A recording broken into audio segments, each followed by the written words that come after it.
पत्नी के गांव लौट जाने के बाद मैं अकेला पड़ गया था। मेरी भी कुछ ऐसी जरूरतें थीं जो मैं पूरी करना चाहता था। मेरे फ्लैट के नीचे वाले फ्लोर पर एक भाभी रहती थीं। मैं अक्सर उनसे हंसी मजाक कर लेता था। एक दिन मेरी तबीयत बिगड़ गई और मैं ऑफिस नहीं गया। मैंने सोचा भाभी के पास जाकर टाइम पास कर लेता हूँ। उनसे बात करूंगा तो अकेला भी नहीं लगेगा और घर की याद भी नहीं आएगी। मैं उनके घर गया तो भाभी चाय बनाने लगी और जैसे ही वो चाय का कप देने के लिए झुकी तो उनका पल्लू गिर और उनके उभार का ज्यादातर भाग मेरी आंखों के सामने आ गया। मैं बेकाबू हो गया और उनके दोनों संतरों को। हेलो दोस्तों, आज की इस रोमांचक कहानी में आप सभी का स्वागत है। मेरा नाम विशाल है। मेरी उम्र 30 साल है और मैं एक शादीशुदा आदमी हूँ। मेरे 2 बच्चे भी हैं और मैं उनसे बहुत प्यार करता हूँ। मैं झारखंड के एक छोटे से गांव का रहने वाला हूँ, लेकिन पिछले 10 साल से मैं बिहार में रहकर जॉब करता हूँ। मैं एक बहुत ही शर्मीला किस्म का इंसान हूँ, इसलिए मुझे लड़कियों से बात करने में भी शर्म आती है। शादी से पहले भी मैंने किसी लड़की से बात नहीं की थी। एक बार मेरे दोस्त की चचेरी बहन ने मुझसे बात करने की कोशिश भी की थी, तो मैंने ही उसे मना कर दिया था। मेरा मन तो बहुत करता था, लेकिन मैं किसी भी लड़की से कुछ बोल नहीं पाता था। हालांकि मैं आपको यह बता दूं कि मेरी दिलचस्पी शुरू से ही लड़कियों से ज्यादा भाभीयों में रही थी। ये उस समय की बात है जब मैं बिहार में किराए के मकान में अपने पूरे परिवार के साथ रहता था। शुरू में हमारे घर की माली हालत काफी अच्छी थी, क्योंकि मैं अच्छे पैसे कमा लेता था। लेकिन फिर धीरे धीरे हमारे घर के हालात बिगड़ते गए। दरअसल हुआ ये था कि मेरी माँ की तबीयत बहुत ज्यादा खराब हो गई थी। मेरी माँ गांव में ही रहती थी। जब उनकी तबीयत ज्यादा खराब हुई तो मुझे अपने पूरे परिवार के साथ गांव वापस लौटना पड़ा। हम थोड़े दिन गांव में ही रहे और माँ की सेवा की। जब माँ की तबीयत में सुधार आने लगा तो मैं अपने पूरे परिवार को छोड़कर वापस बिहार आ गया। लेकिन इस बार मैं अकेले ही आया था। मैं अपनी पत्नी और अपने बच्चों को साथ नहीं लाया था। पत्नी के साथ न होने की वजह से मेरी कुछ जरूरतें अधूरी सी रहती थीं। अब मैं सोचता था कि काश मुझे कोई ऐसा मिल जाए जो मेरी जरूरतें पूरी कर सके, पर मैं इतना शर्मीला था कि किसी से बात करने में भी मुझे बहुत शर्म आती थी। मैं आपको अपनी एक खासियत और बता दूं कि मेरे परिवार की हर एक भाभी से मेरी बहुत अच्छी बनती है। मैं जिस फ्लैट में रहता था उसी फ्लोर के नीचे एक भाई साहब अपने परिवार के साथ रहते थे। उनके परिवार में उनकी पत्नी और 2 बेटियां थीं। मेरी उन लोगों से कभी कभी हाय हेलो हो जाती थी। जब मुझे वहां रहते रहते 6 महीने से ज्यादा हो गए तो उन लोगों के साथ मेरे घरेलू संबंध हो गए थे। हम कभी कभी साथ मिलकर लंच और डिनर किया करते थे और कभी कभी साथ में घूमने भी जाया करते थे। भाई साहब मुझ पर बहुत भरोसा करने लगे थे और वैसे भी मैं एक भरोसे वाला इंसान हूँ। मैं किसी को धोखा नहीं देता हूँ।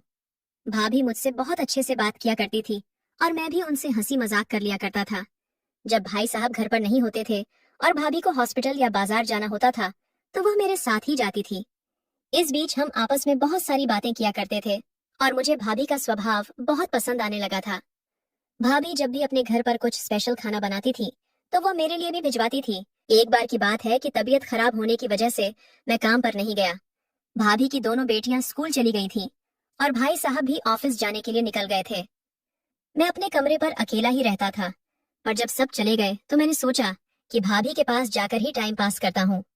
उनसे थोड़ी देर बात करूंगा तो मेरा भी मन अच्छा हो जाएगा और मुझे घर की याद भी नहीं आएगी। जब मैं भाभी के पास गया तो वो किचन में कुछ काम कर रही थी। मुझे देखते ही वो बोली, क्या हुआ देवर जी, आज आप काम पर नहीं गए? मैंने कहा, नहीं भाभी, आज थोड़ी तबीयत खराब है और मुझे घर की भी बहुत याद आ रही है। बहुत दिन हो गए हैं, मैं अपने बच्चों से नहीं मिला हूँ और अपनी पत्नी प्रिया को भी नहीं देखा है। मैं भाभी से किसी भी तरह की बात करने में नहीं शर्माता था, इसीलिए मैंने उनसे कहा, भाभी, आपको तो पता ही है कि हर आदमी की एक जरूरत होती है और मेरी पत्नी भी बहुत दिनों से मेरे पास नहीं है। कभी कभी तो लगता है कि उड़कर उसके पास पहुंच जाऊं। और इतना कहकर मैं हंसने लगा। वो बोली, बात तो आप सही कह रहे हो देवर जी, मैं समझ सकती हूँ कि आप पर क्या बीत रही है। आप थोड़ी देर यहीं बैठो, मैं आपके लिए चाय बनाकर लाती हूँ। आपको चाय पीकर छोड़ा अच्छा लगेगा। इतना कहकर भाभी चाय बनाने लगी। मैं भाभी को भी देख रहा था, वह बहुत ही प्यार से मेरे लिए चाय बना रही थी। थोड़ी देर बाद वह कुछ लेने के लिए झुकी तो उनके गोरे उभार मुझे दिख गए। वो नजारा बहुत ही सुंदर था और उसे देखकर मेरी तबीयत भी थोड़ी थोड़ी ठीक होने लगी थी। उनके भारी और गोरे उभार का ज्यादातर भाग बाहर झांक रहा था। मेरी निगाहें रह रहकर उनके इन कयामाती उभार की ओर उठ जाया करती थी और जब भी ऐसा होता था तो मेरे तन बदन में एक हलचल सी मच जाती थी। भाभी कहने को तो काम कर रही थी, पर उनका पूरा ध्यान मेरी हरकतों पर था। मेरी नजरों का भाव समझकर वह मन ही मन खुश हो रही थी। भाभी समझ चुकी थी कि मैं क्या देखने की कोशिश कर रहा हूँ, और वह भी इस बात पर खुश हो रही थी। थोड़ी देर बाद भाभी मेरे लिए चाय लेकर आए और मुझसे बोली, यह लीजिए, पी लीजिए। मैंने कहा, अगर आप पिलाओगी तो जरूर पीऊंगा भाभी। और इतना कहकर हम दोनों हंसने लगे। भाभी बोली, आप बहुत ही शैतान हो रहे हो। मैंने कहा, अगर आपको अच्छा लग रहा है तो मैं और भी शैतानियां कर सकता हूँ। मेरी तबीयत खराब है, अगर आप मेरी बात मान लोगी तो मुझे बहुत अच्छा लगेगा। मुझे पता था भाभी का भी मन है, लेकिन वह दिखावे का विरोध करने लगी। थोड़ी देर बाद जब वह चाय का कप उठाने के लिए झुकी तो उनका पल्लू गिर गया। अब तो मेरी हालत और भी ज्यादा खराब हो चुकी थी। मैंने कुछ न सोचते हुए उनको गोद में उठाया और कमरे में ले गया और उनसे जी भरकर प्यार किया। मैंने बहुत मेहनत की थी, तब जाकर उनको खुश कर पाया। मेरी मेहनत देखकर वो बोली, अरे आपकी पत्नी तो आपसे बहुत खुश रहती होगी। भाभी बोली, तुम्हारे भाई साहब तो मुझ पर ध्यान ही नहीं देते हैं। मैं बिन पानी मछली की तरह तड़पती रहती हूँ, पर उनका मुझ पर तो कोई ध्यान ही नहीं रहता है। वो ऑफिस से आते हैं और खाना खाकर चुपचाप सो जाते हैं। मैं उनके लिए तैयार बैठी रहती हूँ, पर वह मेरी तरफ देखते भी नहीं है। मैंने कहा, कोई बात नहीं, अब से मैं आपको वह सब दूंगा जो आपको मिलना चाहिए। इतना सुनकर भाभी मेरे गले लग गई। अब यह सिलसिला रोज ही चलने लगा था। मैं भाई साहब के ऑफिस निकल जाने के बाद थोड़ी देर के लिए भाभी के पास जाया करता था और उन्हें मजे दिया करता था। इन सब के बाद मैं ऑफिस जाया करता था। कभी कभी भाभी को यह डर सताता था कि मैं कहीं किसी को कुछ बता ना दूं। मैंने भाभी से कहा था, आप बिल्कुल भी फिक्र मत करो, मैं एक बहुत ही भरोसे वाला इंसान हूँ। मैं औरतों की बहुत कद्र करता हूँ और मैं आपको कभी भी धोखा नहीं दूंगा। यह सिलसिला चलता रहा और हम दोनों एक दूसरे के बहुत करीब आ चुके थे। कुछ दिनों बाद हमारी जिंदगी में बहुत बड़ा बदलाव आने वाला था, क्योंकि मेरी पत्नी मेरे पास वापस आ गई थी। पत्नी के आ जाने के बाद मैं ज्यादातर समय उसी के साथ बिताता था और भाभी को बहुत ही कम समय दे पाता था। कभी कभी तो मैं उनके पास जा ही नहीं पाता था। मेरी पत्नी को शक होने लगा था कि जरूर उसकी पीठ पीछे मैं कुछ अजीब हरकतें कर रहा था। वह बोली, क्या आपको मेरी याद नहीं आती थी? मैंने कहा, भला ऐसा हो सकता है क्या कि मैं तुम्हें याद ना करूं? मुझको पता था कि उसे मेरी बातों पर यकीन नहीं है, लेकिन मैं कर भी क्या सकता था। पत्नी के आ जाने के बाद मैं भाभी के पास जा ही नहीं पाता था और मैं उन्हें बहुत याद करने लगा था। एक बार जब मैं उनके पास गया तो भाभी बोली, आप बहुत ही चेंज हो गए हो। जब से आपकी पत्नी वापस आई है तब से आप तो मुझे भूल ही गए हो। मैंने कहा, ऐसी कोई बात नहीं है भाभी, उसको मुझ पर थोड़ा थोड़ा शक होने लगा है और वह मुझको आपके पास नहीं आने देती है। मैं फिर भी आपके लिए समय निकाल लेता हूँ और आपके पास चला आता हूँ। थोड़ी देर बातें करने के बाद हम दोनों आपस में समा गए और फिर मैं ऑफिस चला गया। कुछ दिनों बाद मेरी पत्नी को मेरी शर्ट पर लिपस्टिक के निशान मिले। अब तो उसका शक यकीन में बदल चुका था।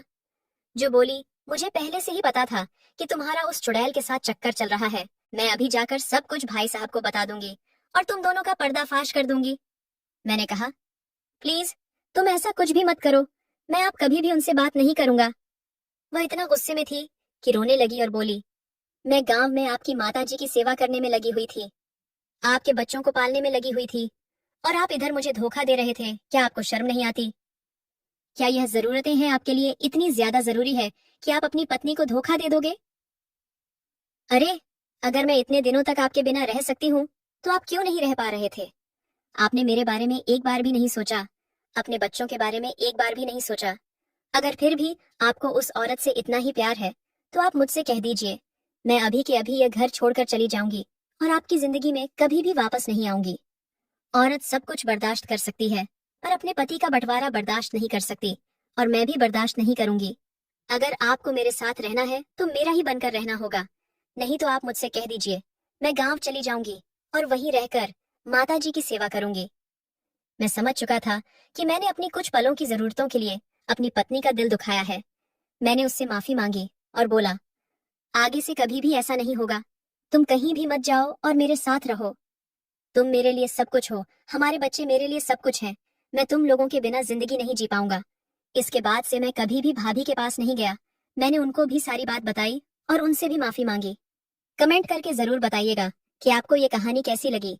अगर आपको ये कहानी पसंद आई हो तो इसे लाइक करें और अपने दोस्तों के साथ भी शेयर करें। आगे भी ऐसी रोमांचक कहानियों के लिए हमारे चैनल को सब्सक्राइब करें और बेल आइकन दबाना ना भूलें।